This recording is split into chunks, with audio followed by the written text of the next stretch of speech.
지난 시간에는 블레셋 땅 시글랍 성읍에 거하고 있던 다윗이 블레셋 아기스 왕의 명령을 따라서 이스라엘과의 전투에 참전할 뻔하였던 참 아찔한 그런 상황이 기록되어 있었습니다. 다윗은 그동안 블레셋의 아기스 왕으로부터 온갖 친절과 호의를 받아왔습니다. 그래서 아기스 왕이 나와 함께 전쟁터에 나가자. 지금 이스라엘을 치러 가는데 너도 나와 함께 가자. 이런 제안을 할 때 다윗은 그 앞에서 차마 대놓고 거역하기가 어려웠던 것입니다.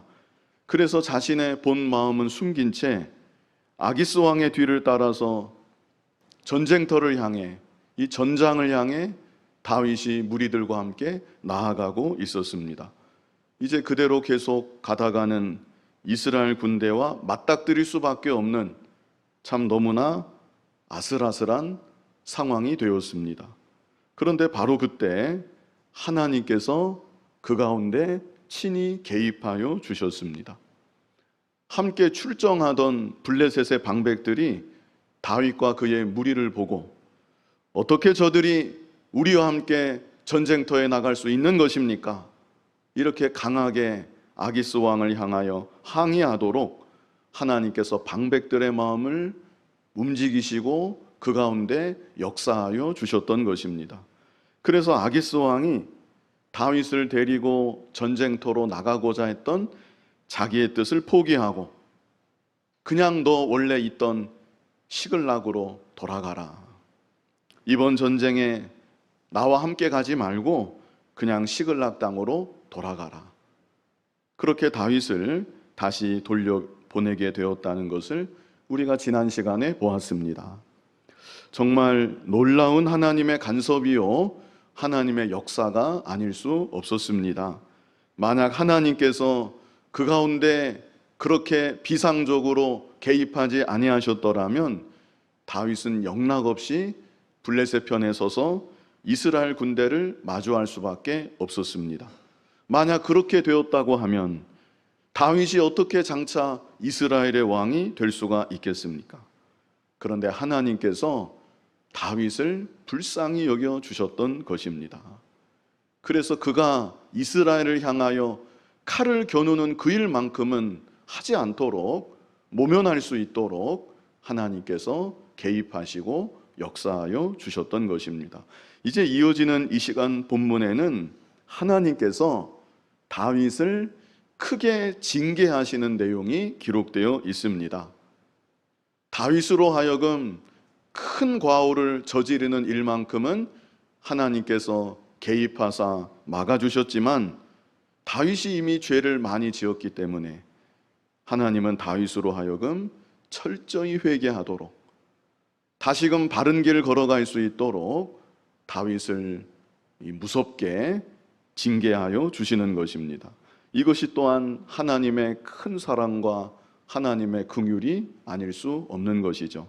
자, 우리 본문 1절을 같이 읽어보겠습니다. 다윗과 그의 사람들이 사흘 만에 시글락에 이른 때에 아말렉 사람들이 이미 네겝과 시글락을 침노하였는데 그들이 시글락을 쳐서 불사르고, 다윗과 무리가 이제 사흘 만에 시글락 땅으로 다시 돌아왔다는 것이죠. 돌아와서 보았더니 어떤 일이 벌어졌습니까? 아말렉 사람들이 이미 네겝과 시글락을 침노하였다. 네겝은 유다 남방 지역입니다. 지금 블레셋 군대가 이스라엘의 측면을 공격하려고 하고 있습니다. 아말렉이 그 소식을 들었겠지요. 지금이 기회다 해서 아말렉은 이스라엘의 남쪽 지역을 그 틈에 공격했던 것이고, 아울러서 다윗이 머물러 있는 시글락을 아말렉이 또한 공격을 했던 것입니다. 그런데 시글락 같은 경우는 군사들이 다 떠나고 없으니까 아마 쉽게 함락을 시킬 수 있었을 것입니다. 그래서 여기 1절 끝에 있는 대로 그들이 시글락을 쳐서 불사르고, 이 무방비 상태에서 다윗과 군사들은 다 아기스 왕 따라서 올라간 틈에 이런 일이 벌어지고 만 것입니다. 자, 그뿐이 아닙니다. 2절 말씀 우리 같이 읽어보겠습니다. 거기에 있는 젊거나 늙은 여인들은 한 사람도 죽이지 아니하고 다 사로잡아 끌고 자기 길을 갔더라. 성읍은 다 불태워 버렸고, 여자들이지요. 여자들 한 사람도 남기지 않고 다 사로잡아서 아말렉 땅으로 끌고 갔다는 것입니다. 이 당시 전쟁에서 패배하고 여인들이 끌려가는 것은 정말로 비참한 일이 아닐 수 없습니다. 그렇게 끌려가면 다른 사람의 아내로 첩으로 팔려가는 것이고, 나이 많은 여자라고 한다면 그저 노예로 팔려가게 되는 것이고, 얼마나 그 인생이 비참하게 되는지 모릅니다. 자, 여기 3절 말씀, 이어지는 3절도 우리 같이 읽어보겠습니다. 다윗과 그의 사람들이 성읍에 이르러 본즉 성읍이 불탔고 자기들의 아내와 자녀들이 사로잡혔는지라. 자, 2절에는 여자들이 다 사로잡혀 갔다고 말씀했는데 3절을 보았더니 자녀들도 사로잡혀 갔다. 이게 얼마나 기가 막힌 일입니까? 시글락 땅에 다시 돌아와서 보았더니 성읍은 다 불타버리고 거주 지역이 다 불타버리고 남아있는 사람이 없습니다. 아내들도 붙잡혀가고 자녀들도 붙잡혀가고 집집마다 다 사로잡혀가서 텅텅 비어있는 것입니다. 자, 그래서 4절, 우리 4절 같이 읽어보겠습니다. 다윗과 그와 함께한 백성이 울 기력이 없도록 소리를 높여 울었더라. 얼마나 기가 막혔겠습니까? 그 남자들이, 군사들이 다시 돌아와서 그 광경을 보게 되었을 때 정말 대성통곡하면서 엉엉 울었던 것입니다. 어느 정도로 울었는가? 여기 후반절에 울 기력이 없도록 소리를 높여 울었더라. 너무나 많이 울면 기력이 다 없어집니다. 그래서 더 이상 눈물도 안 나오고 소리도 안 나는 그런 상태가 되는 것이죠. 그런데 그런 상태가 되기까지 이 다윗의 군사들이 그렇게 대성통곡하며 소리를 높여서 엉엉 울었던 것입니다. 이 얼마나 슬프고 또 안타까운 모습입니까? 자, 5절 말씀 우리 같이 읽어보겠습니다. 다윗의 두 아내 이스라엘 여인 아히노암과 갈멜 사람 나발의 아내였던 아비가일도 사로잡혔더라. 다윗도 역시 같은 상황에 처했다는 것이죠. 다윗도 역시 슬픔 가운데 처한 것입니다. 그러나 다윗에게는 자신만의 슬픔이 다가 아니지요. 지도자로서 다른 이들의 슬픔이 자기의 슬픔에 더해지는 것이고, 무엇보다 그들에 대한 미안한 마음까지 다윗의 슬픔에 더하여지게 되는 것입니다. 만약 내가 블레셋 땅으로 망명하지만 않았더라면 다윗이 이런 생각을 하지 않았겠습니까? 내가 왜 블레셋 땅으로 망명을 했을까? 내가 망명하지만 않았더라면 다윗이 이런 생각을 분명히 했을 것입니다. 또 어떤 생각했을까요? 아기스 왕이 나를 부른다 할지라도 내가 따라가지만 않았더라면, 내가 이 시글락 성읍을 비우지만 않았더라면, 이런 생각들이 다윗의 마음에 가득가득 맴돌고 또 맴돌았을 것입니다. 스스로 자책하는 것이죠. 이 상황에 대한 책임을 다윗은 통감하는 것입니다. 그래서 다윗의 마음은 그 어떤 다른 백성들보다 더 많이 무겁고 더 많이 슬펐을 것입니다. 그런데 이런 다윗에게 어떤 일이 일어나는가? 자, 여기 6절 상반절만 먼저 보면요, 백성들이 자녀들 때문에 마음이 슬퍼서 그 다음에 어떻게 했습니까? 다윗을 돌로 치자 하니, 이렇게 되었습니다. 울 기력이 없도록 한참을 울던 백성들이 울음을 그치더니 다윗을 바라보고 이것이 다 저 사람 때문이다, 우리가 이런 일을 당한 것은 저 다윗 때문이다, 이렇게 눈이 뒤집어져서 다윗을 돌로 치자고 달려들고 있는 것입니다. 언제는 다윗이 좋다 하고 다윗을 찾아서 몰려왔던 이들이었습니다. 그런데 막상 자기들의 아내와 자식들을 다 잃게 되는 이 큰 시련을 당하게 되니 이 모든 책임을 다윗에게로 돌리고 다윗을 지금 죽이려고 그렇게 모두가 둘러싸고 있는 것이죠. 자, 여기서 우리는 사람에 대하여서 사람은 믿고 의지할 바가 못 된다, 이 사실을 다시 한번 생각할 수 있겠습니다. 사실 이들이 결코 평범한 사람들이 아닙니다. 우리가 앞에서 이미 다 보았지만 다윗이 사울왕을 피해서 놉당에 들어갔던 일이 있었습니다. 그때 놉당의 제사장이 다윗에게 조금의 도움을 주었었는데 그렇게 돼서 그 땅이 어떻게 되었습니까? 사울왕이 놉당을 찾아가서 다윗에게 조금 호의를 베풀었다고 그 땅에 있는 에봇 입는 사람 85명을 죽였다고 했습니다. 제사장들 85명을 죽이고 자녀들을 다 죽이고 젖 먹는 아기까지 죽이고 온 가족을 다 몰살시키고 가축들까지 다 죽이고 이 놉당을 아예 황폐화시켜버린 그런 일이 있었습니다. 그렇다면 다윗을 돕는다는 거, 그 당시 다윗을 따른다는 거, 이게 얼마나 위험한 일입니까? 그런데 그런 중에도 이들이 어떤 사람들인가? 우리는 당신을 따르겠습니다. 그렇게 해서 모였던 자들이 바로 이 사람들입니다. 지금까지도 이 사건이 있기 직전까지만 해도 다윗을 따라다니면서 산전수전 다 겪어온 다윗의 동지들입니다. 그런데 그랬던 이들도 정말로 위급한 상황, 지금까지와는 차원이 다른 큰 고난, 아내며 자식들이며 다 붙잡혀가는 이 상황에 처하게 되니까 돌변해서 다윗을 돌로 쳐서 죽이자고 이렇게 나오고 있는 것이죠. 그래서 사람은 누가 되었든지 믿고 의지할 바가 못 된다. 하나님만 믿고 의지해야지 사람은 그저 사랑하고 긍휼히 여기고 또 중요한 것은 그럴 수도 있다, 이런 마음이 우리에게 있어야 될 것 같습니다. 누가 되었든지 간에 어떤 상황이 되었든지 간에 뭐 그럴 수도 있다, 그렇게 생각하고 나아가야 되는 것입니다.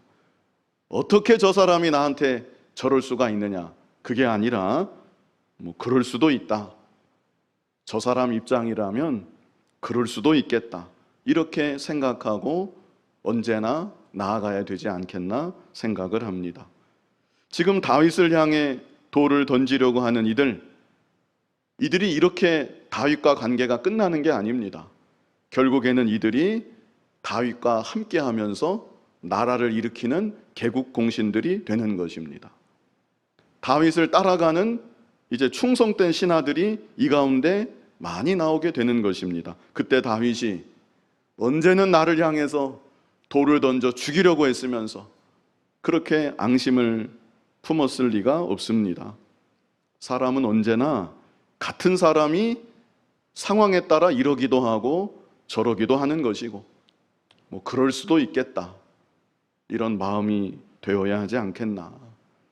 저 사람 입장에서는 그럴 수도 있는가 보다 이렇게 생각하고 할 수 있는 한 다 사랑하고 다 포용하고 그렇게 나아가야 되는 것입니다. 또 한 가지 좀 다른 측면에서 지금 이 사태를 또 생각하면 사람은 언제나 정말 위급한 상황에 직면하게 되면 자기의 미천이 다 드러나게 되어 있다. 우리가 이것을 또한 생각해 볼 수 있습니다. 정말로 위급한 상황에 처하면 그 미천이 다 드러나게 된다. 사울 같은 경우 정말로 위급한 상황을 만나니까 신접한 여인을 찾아갔습니다. 그것이 사울의 미천입니다. 언제는 그 땅에서 신접한 여인을 다 내쫓더니 정말로 위급한 상황을 만나고 정말로 자기의 마음이 두려워지니까 자기 발로 신접한 여인을 찾아가는 것, 그것이 사울의 본 모습이고 사울의 미천입니다. 다윗의 부하들은 어떻습니까? 다윗의 부하들은 정말로 위급한 상황을 만나니까 그동안 믿고 신뢰하고 따라갔던 지도자 다윗을 돌로 쳐서 죽이려고 했습니다. 이것이 지금 이 상태, 이 상황에서 그들의 미천이라고 생각할 수 있는 것이죠. 그렇다면 나는 어떤 사람인가? 우리가 우리 자신을 좀 생각해 봐야 합니다. 나는 어떤 사람인가? 만약 나에게 상상조차 할 수 없는 큰 고난이 닥친다면 내 미천은 과연 무엇인가? 나는 과연 어떤 사람인가?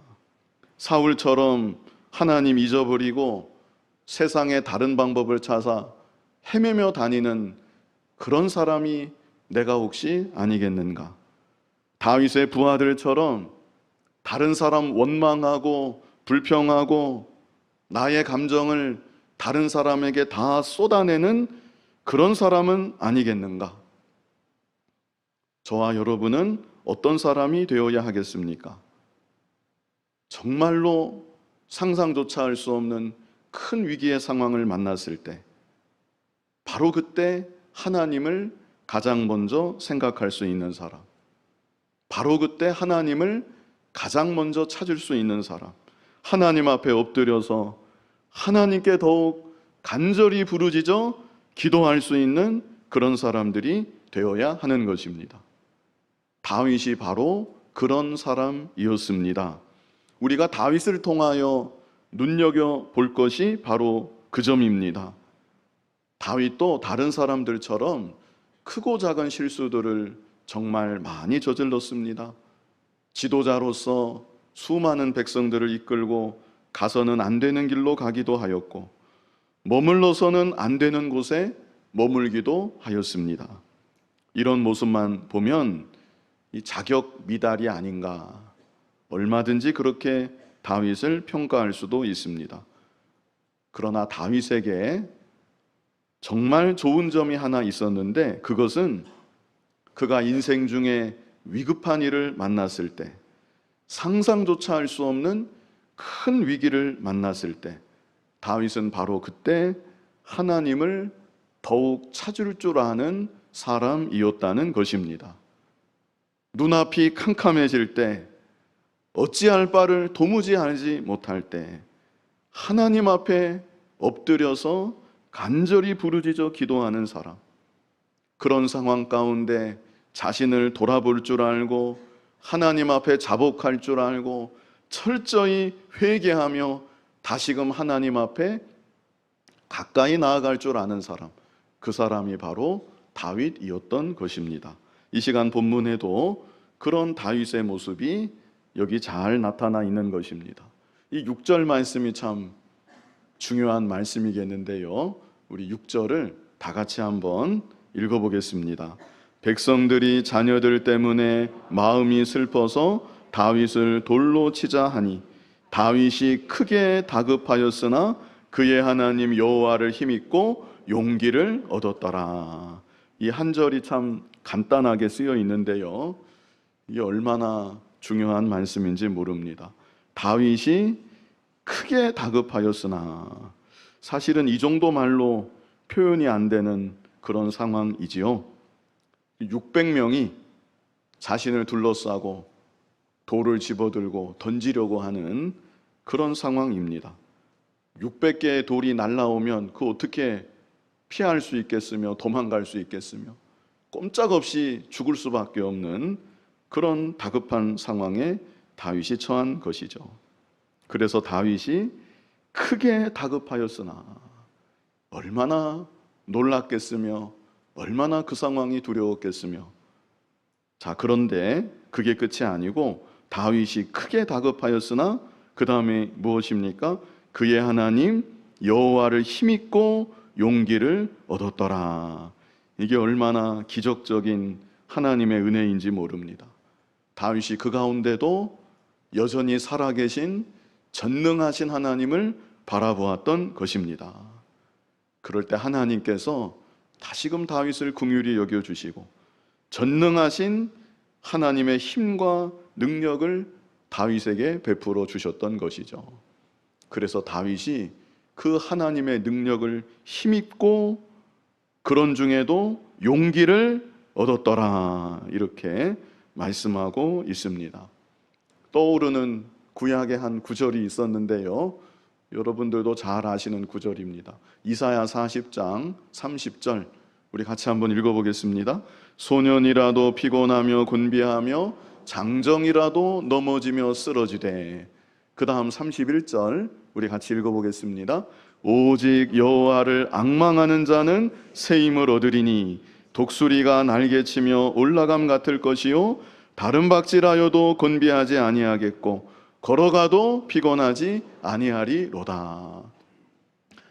다른 조건이 필요 없습니다. 오직 어떤 환경 가운데 처하든지 오직 여호와를 앙망하는 자, 그 사람은 새 힘을 얻게 될 것이다.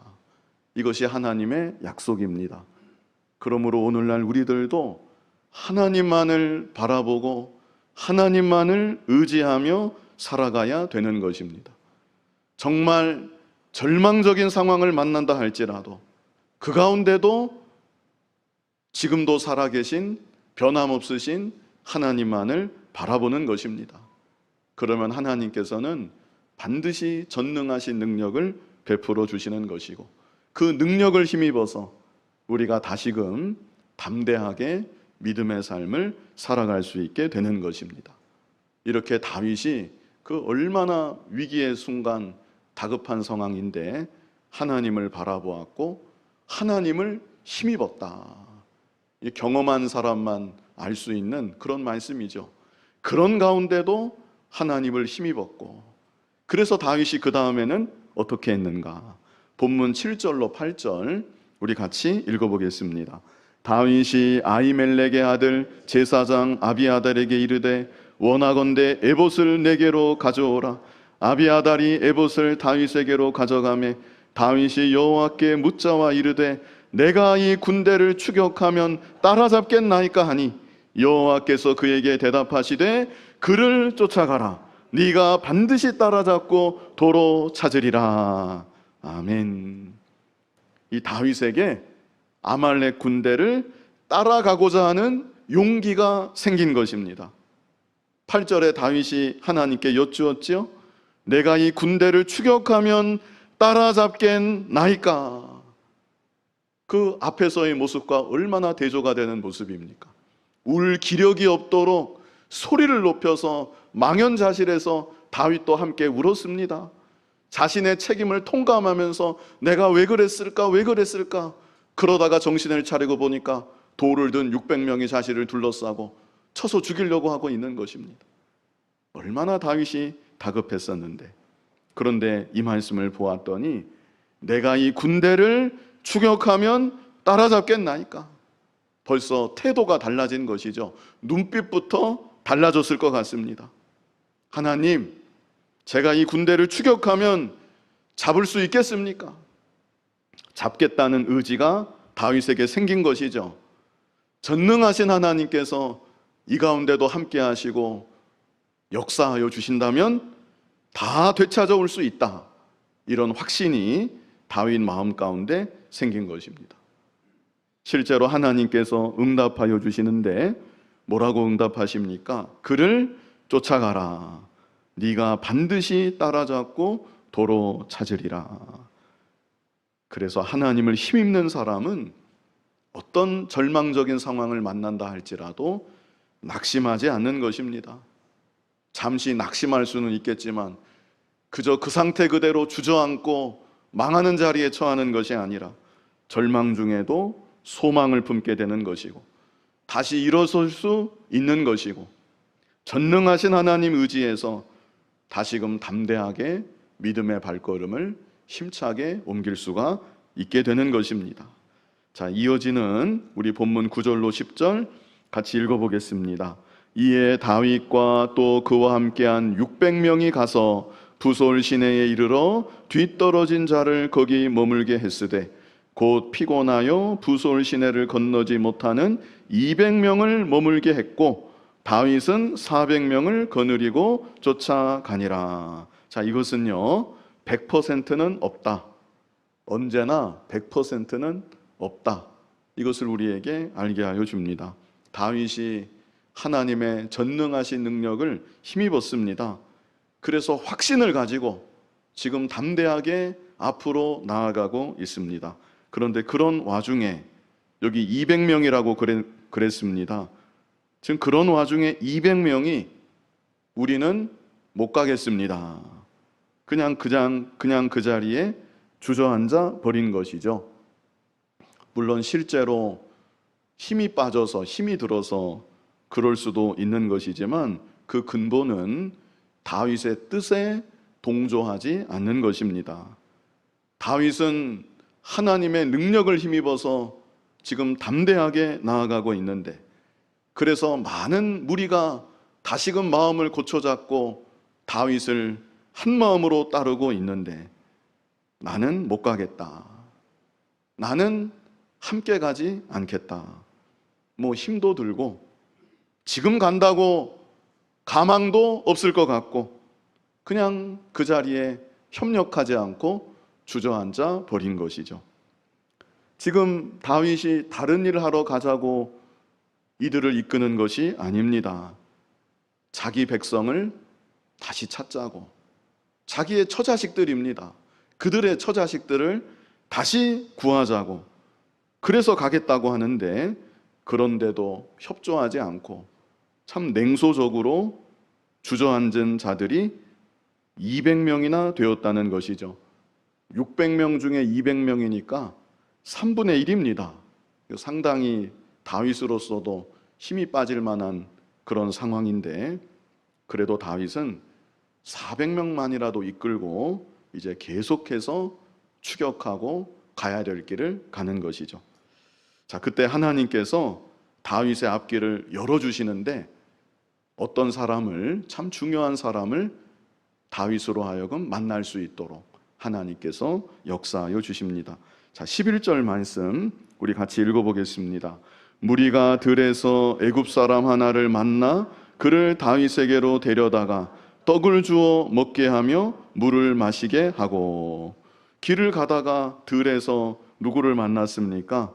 애굽 사람 한 사람을 만났다. 근데 이렇게 딱 보았더니 이 평범한 사람이 아니라고 여겨진 것이죠.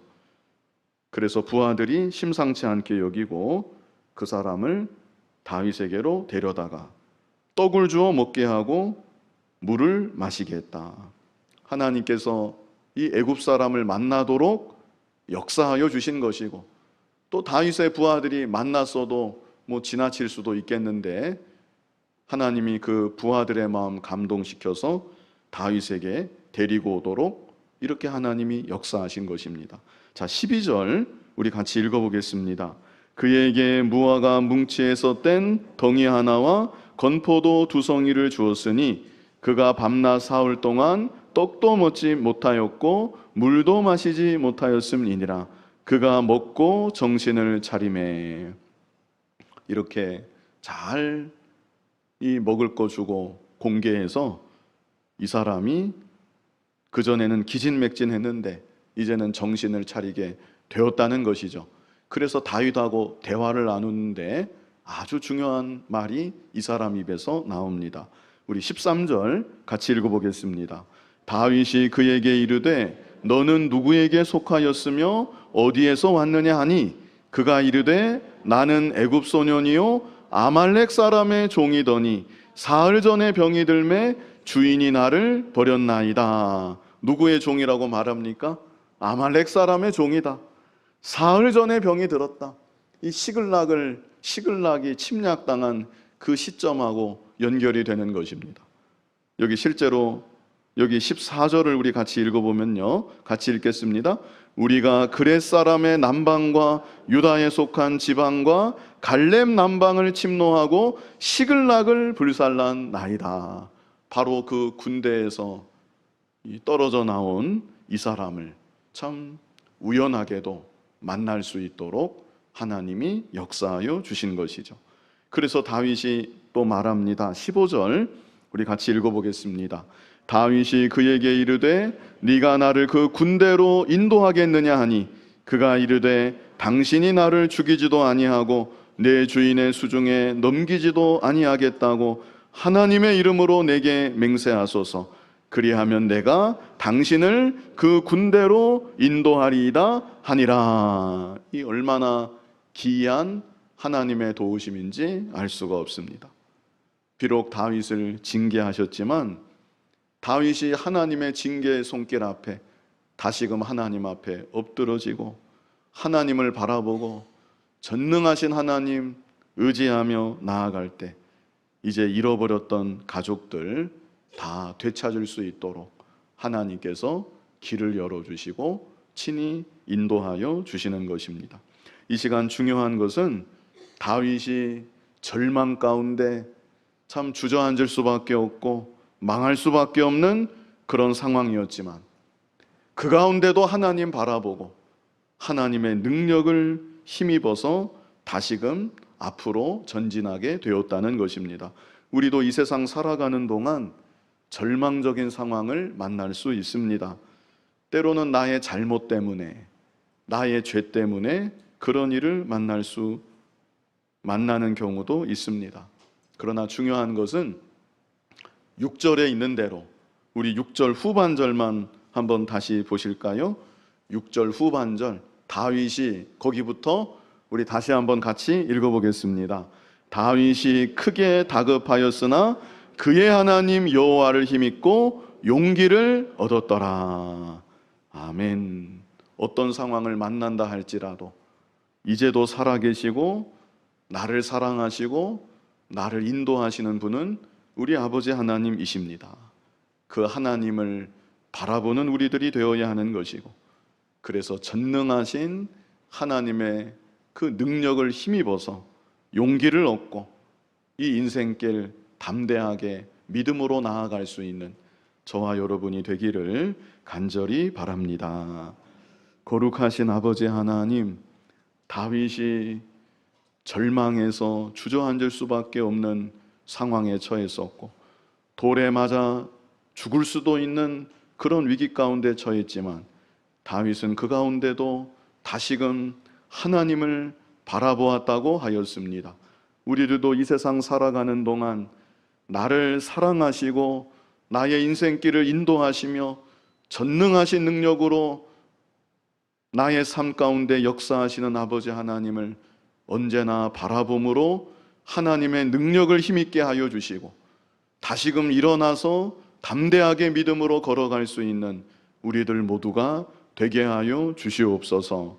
예수님 이름으로 기도하옵나이다. 아멘.